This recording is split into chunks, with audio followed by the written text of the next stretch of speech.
Hey, welcome back. Hope you're doing well. Andy here from Drive Steady, and in this video I'm reviewing a Lamborghini Huracan EVO rear-wheel drive Spyder. So listen up and tell me if this gets you excited. V10, naturally aspirated, rear-wheel drive, Spyder, and fast. Very, very fast.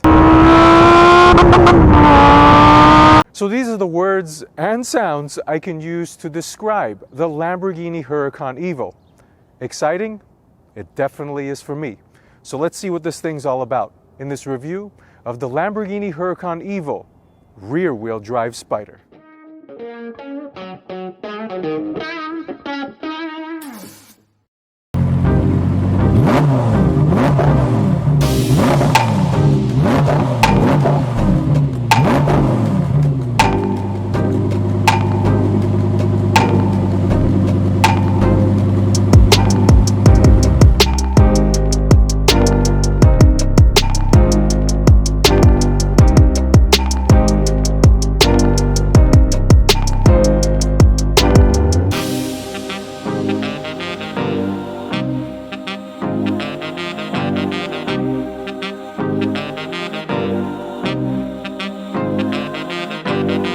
Let's go. Oh my God. Listen to that. Downshift. Oh my goodness, the drama. Wow. All right, so let's start the review off by talking about the exterior design. And Lamborghinis have always had this aggressive, in-your-face, poster on your wall design, of course starting off with a Countach, and this Huracan is no different. In fact, that is what separates Lamborghini from its Italian counterpart Ferrari. Now, this Huracan received a refresh recently and it looks absolutely stunning, glorious, beautiful, whatever you want to call it, especially at the front end with the low sloping nose and the overall sharp lines of this car. I think this is one of the better looking exotic cars on the market today. So now let's jump into a little bit more of the details and let me tell you the differences between the rear-wheel drive model and the counterpart all-wheel drive. All right, so let's start off with the front end, and this isn't a difference between any of the Huracan models, but it's something that I really like as far as the design goes, and it's the headlight. It is so aggressive and so typical and suitable to what you would see in a Lamborghini with its 4 vertical running lights. I think it looks impeccable with this front end design. Now, let's talk about the differences between the rear-wheel drive and the all-wheel drive, shall we? So starting off with this front bumper and the splitter.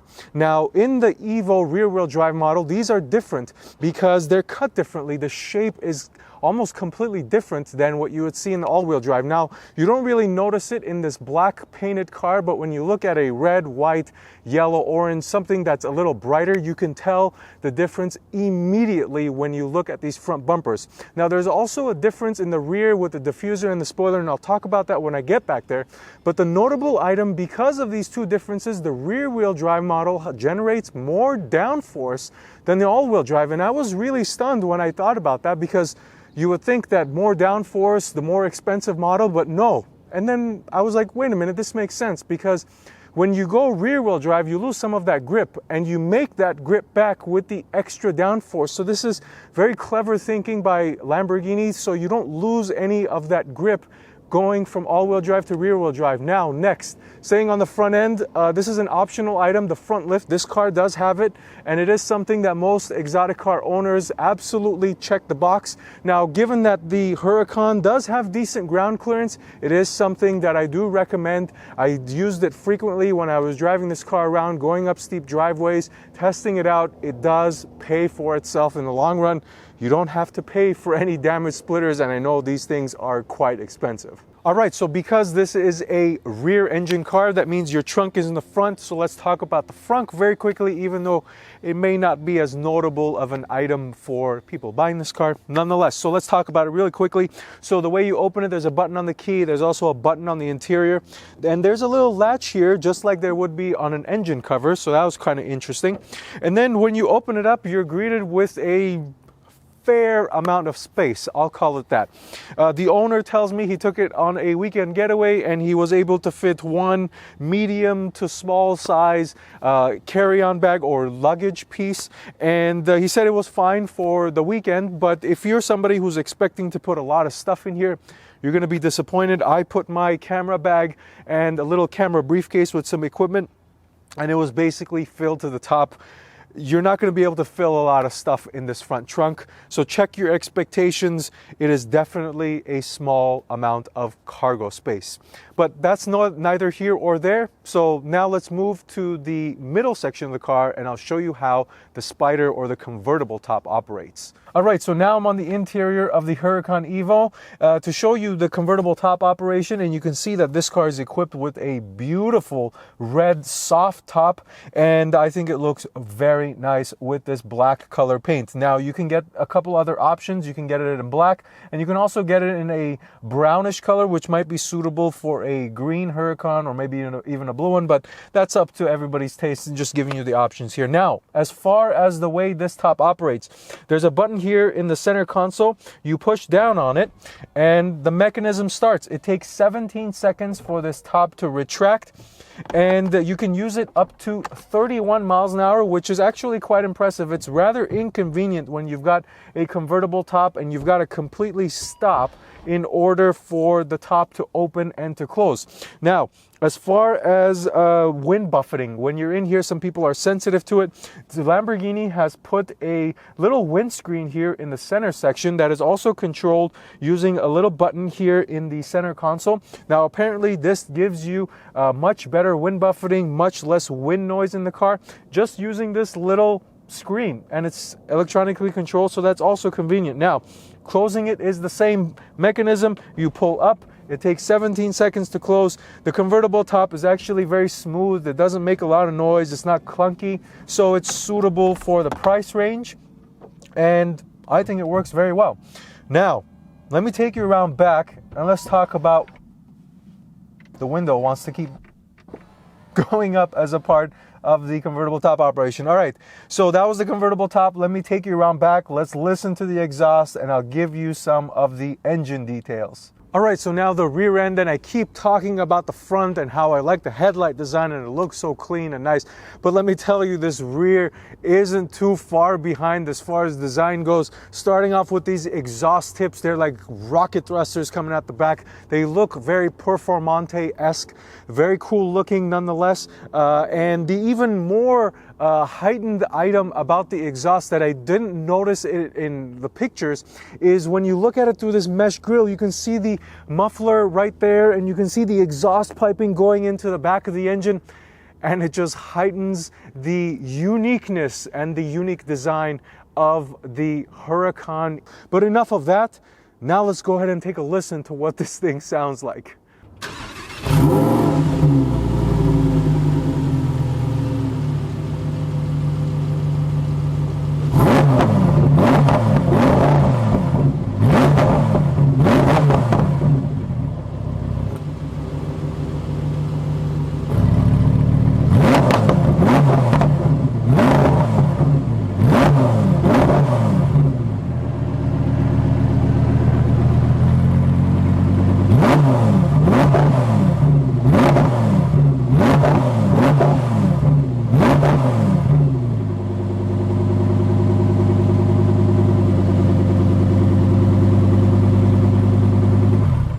All right, so what did you think of that exhaust noise? I think it's one of the more intoxicating and addicting exhausts that I've heard in quite a long time.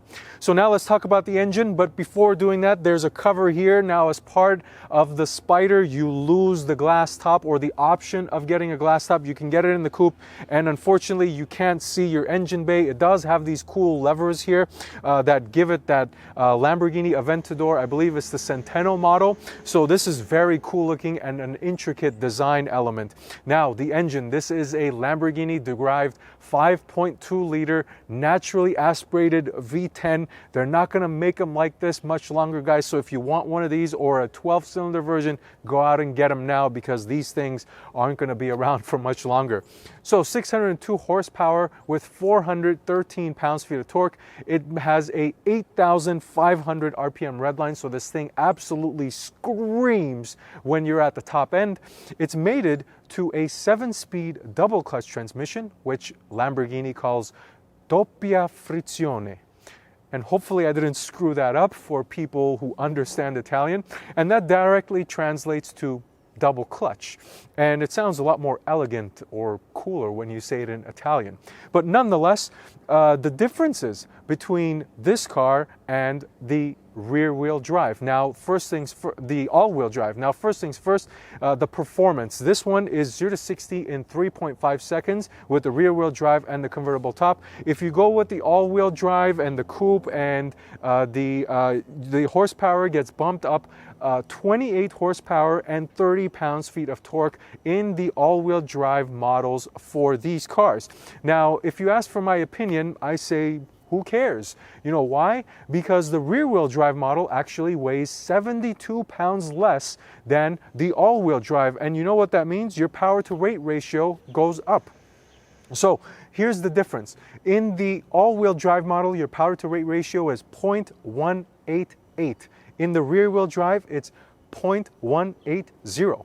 So the difference is so marginal, you're not going to feel the difference when you're driving a similarly equipped Spyder with the all-wheel drive. It's practically going to feel the same. Now, some of the things you are going to miss with the rear-wheel drive compared to the all-wheel drive: no rear-wheel steering, no torque vectoring, and the suspension is fixed as standard in the two-wheel drive. You can option in the adaptive suspension, but in my opinion, the fixed setup actually works very nicely.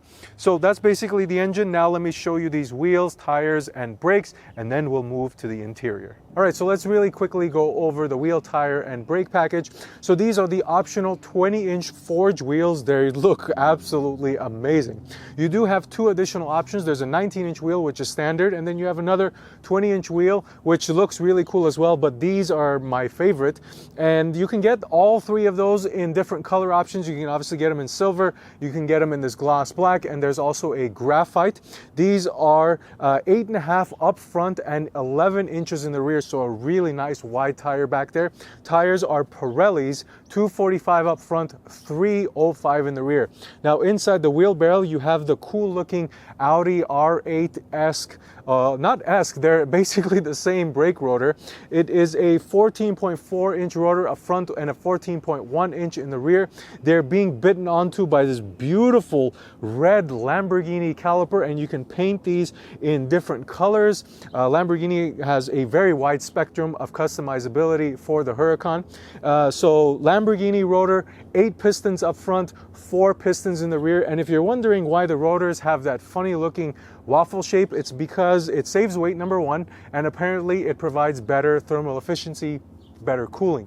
So now let's jump onto the interior and I'll show you what it's like in there. All right, so now the interior of the Lamborghini Huracan, and this is a very cool place to be. There's a lot of pros, but some cons as well, so let me get into the details.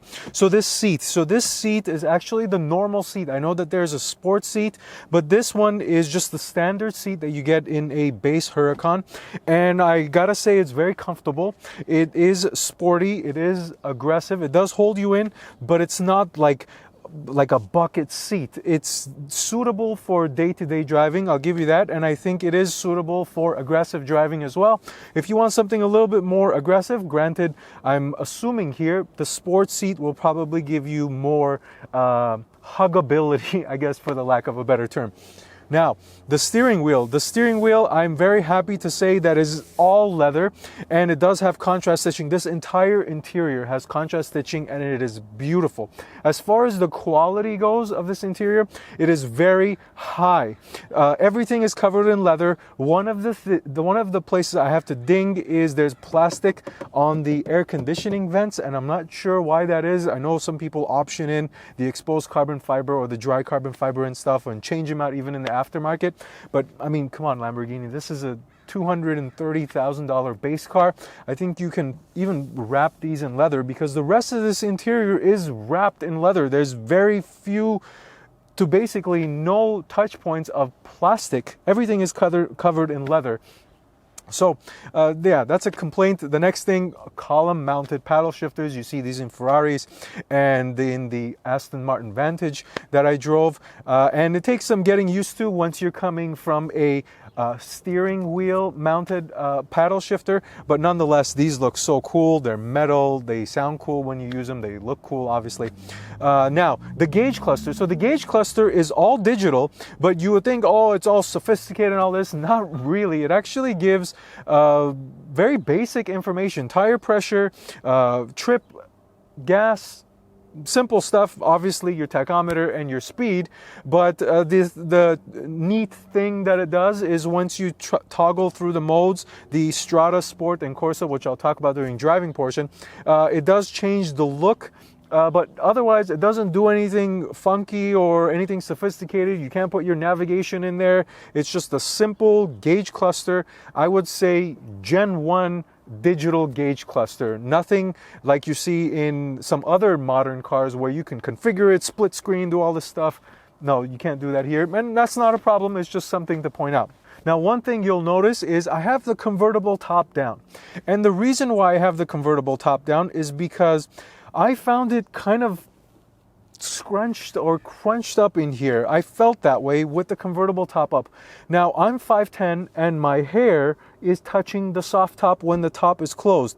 I was actually quite surprised by that. I do have the seat in its lowest setting. I do have the seat reclined in its furthest back position, and my hair was still touching it. I found that so odd. I don't know if it's because of the convertible top or maybe there's something wrong with this seat, but it was definitely, and I'm 5'10", I'm not like a extremely tall person, so very surprising. And if you're somebody out there who's 6 feet or taller, you're probably gonna have a hard time sitting in the convertible top or the Spyder with the top closed. So keep that in mind. So if you're going to drive it with the top open, you're not going to have any issues. All right, so now the rest of the interior, and one cool thing I like is the way the cup holder is integrated into this center Lamborghini mesh grille area here. So it's actually very Porsche-esque. I think it looks really cool. Now, this center section has a lot going on here. I'm going to start off with these toggle switches up here. Very fighter jet oriented, looks really cool. But the weird thing about them is they operate somewhat in reverse. So if you want to put your window down, you just expect to pull it down, the window goes down, up, window goes up. It's actually in reverse. Up is window down and down is window up. So your brain needs a little bit of reprogramming there, some getting used to. And the convertible top is actually that way as well. Now, the infotainment screen. So the infotainment screen itself, the screen physically itself, is an 8.4-inch touchscreen, and it looks very nice here in the center of the car. It looks like a little tablet, and it looks very cool, nice graphics, nice brightness, looks good from a looks perspective. Now, when you think about it on a day-to-day basis or from a usability standpoint, like the software, the interface, there is no radio knob.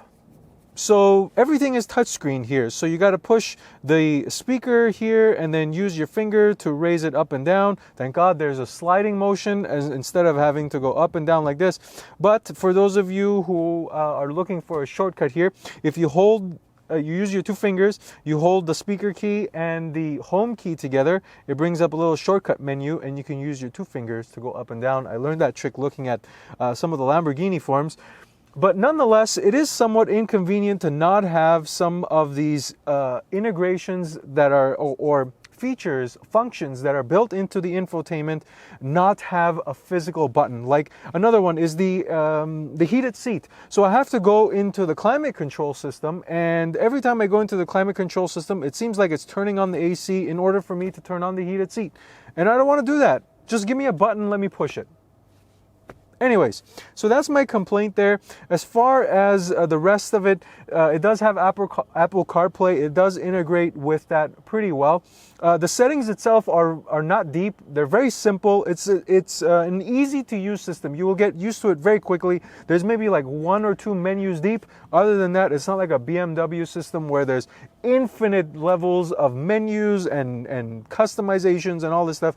You can do stuff, but it's not very deep, and the learning curve is not steep whatsoever. The navigation system, as far as it's touch sensitive and its graphics and thing, it is behind. It's not like a modern nav. The responsiveness to touch is not the greatest as far as in the navigation screen. When you're doing general navigation of the infotainment, it's good. It does have Amazon Alexa built in. You have to connect and sign in, but overall, those are my thoughts on the infotainment. Now, the rest of this, you do have this really cool looking fighter jet gimmicky cover on top of your start-stop button. You don't have to use it. You can still stick your finger in there and turn the car on without lifting this little gate. Then you come to this transmission operator. And really quickly, to put it in drive, you pull on the right paddle. Pulling on both paddles puts it in neutral. Then you've got these buttons here. So if you want to put it in park, there's a P. M puts it in manual, and then there's a lever here, which reminds me a lot of what is in the C8 Corvette. Well, this car came before the C8 Corvette, so I guess Chevrolet copied Lamborghini, but they resemble each other very closely. Now, the last thing I want to touch on is storage space. And because your trunk is lacking, or your front is lacking in space like I demonstrated earlier, there isn't really a lot of space in here either. There isn't like a back area where you can put stuff, and obviously you can't put it in the rear compartment. So you're gonna have to maneuver yourself. There are map pockets, but not very big. So as far as carrying stuff with you, you're really gonna be limited in this Lamborghini Huracan EVO. So if you're looking for a lot of practicality, you're not going to get it, but as I'll demonstrate during the driving portion, this is daily driver friendly from a driving characteristic standpoint. So speaking of the driving portion, let's go to that and let's see how this thing does. All right, so now the driving portion of the review, and I'm going to do it top down, and because of that, I'm going to suffer. The sun is killing my eyes here, so I'm going to hurry up and get to the driving portion. So first things first, the key. It's actually a pretty cheap key. I was expecting a little bit more. It does say Lamborghini on there, and this piece is metal and it's kind of heavy, but it's plastic, so kind of underwhelming. I was expecting a little bit more at $230,000 or $250,000. Anyway, as far as visibility goes, out the front, it's very good. You've got a very short nose, so it's almost like you just see out. There's nothing in front of you beyond the windshield. Once you look over your shoulders, no issues. Over your opposite side, the passenger side shoulder, because of the hump here in the Spyder, it is a little difficult to see out of here. You have to use your mirror. You can't kind of over the shoulder isn't very useful in the Huracan. As far as price goes, I do have the sticker here with me. The base price for a Huracan in the Spyder, it's two-wheel drive, is $230,266. So this car has about almost $30,000 in options. So $258,111, including the destination charge of $3,695. Now, comparatively speaking, if you go with the all-wheel drive, it's going to cost you roughly $40,000 more compared to a two-wheel drive. So now that that's out of the way, let's go ahead and turn this thing on and go for a drive. The exhaust is truly remarkable in this car. One of the best exhausts out there. So I'm going to start in sport mode. And when you put it in sport, the exhaust immediately opens up. Pull on my right paddle, release the parking brake, and I'm really excited. So let's see how this thing does. And I'll explain the differences between Strada, Sport, and Corsa and where they work best, because they each almost completely change the nature of the car. Get out. There we go. Let me put it in manual mode. And let's go. Woo, baby!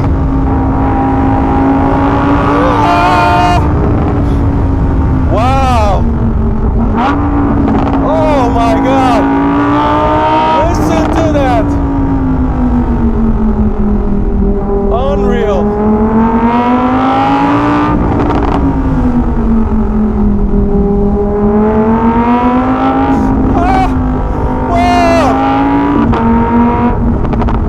Downshift! Oh my goodness, the drama!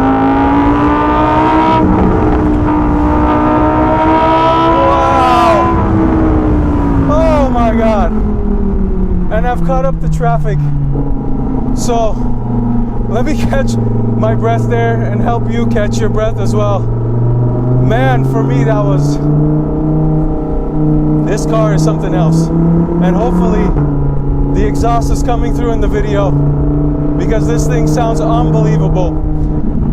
Just the exhaust note alone, if this car had 100 less horsepower, but still had this exhaust tone, it would feel so fast because of that sound. It is truly, truly remarkable.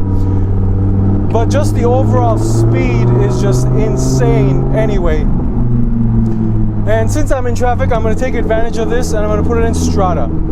And in Strada mode, this car is literally so tame and so easy to drive. It's almost like it turns into like an Audi, like an A5 or something you would be able to drive on a day-to-day basis. And it is truly remarkable on a fixed suspension, something without magnetic ride, that this has this type of personality. The steering lightens up, the throttle response is good, the engine note is still there, but it's not as loud as it is in Sport or in Corsa mode. But all right, I'm gonna get a clear road here. Corsa, let's go, baby.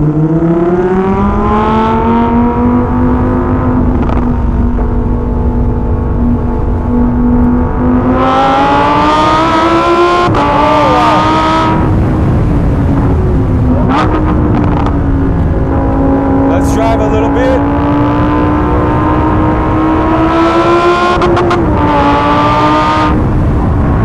Wow, what an experience.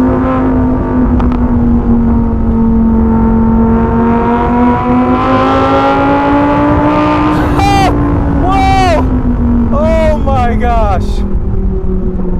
Woo! This car is unreal. Downshift. Oh, the pops. Woo! I'm tingling. I am tingling. Okay, I'm gonna put it back in Strada. The exhaust and the engine experience far dominate everything about this car. And with the open top, oh man, this car is worth every single penny. Every penny. Even if this thing was 50K, 75K over sticker, just this experience alone that you get with this exhaust and the top down in this beautiful California, Southern California sun, it makes you forget the price you paid. Man, this is unreal. So, just a couple other details really quickly. The transmission is lightning fast on upshifts and on downshifts. You do have to get used to the column mounted transmission shifters, but otherwise in the Sport and Corsa, this thing is crazy, absolutely crazy. So speaking of that, I'm gonna go back, and to close out the video, let's have a little bit more fun. No more talking, just driving.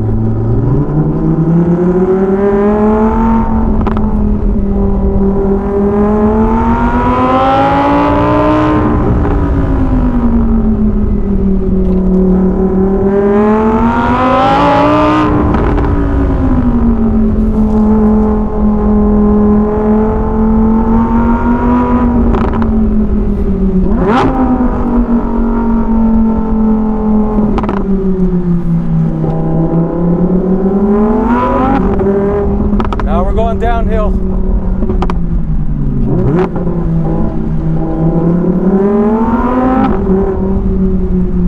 All right, ladies and gentlemen, I think that's enough. You guys get the point. I'm gonna pull over here for a second and say thank you for watching this video. Until next time, drive steady.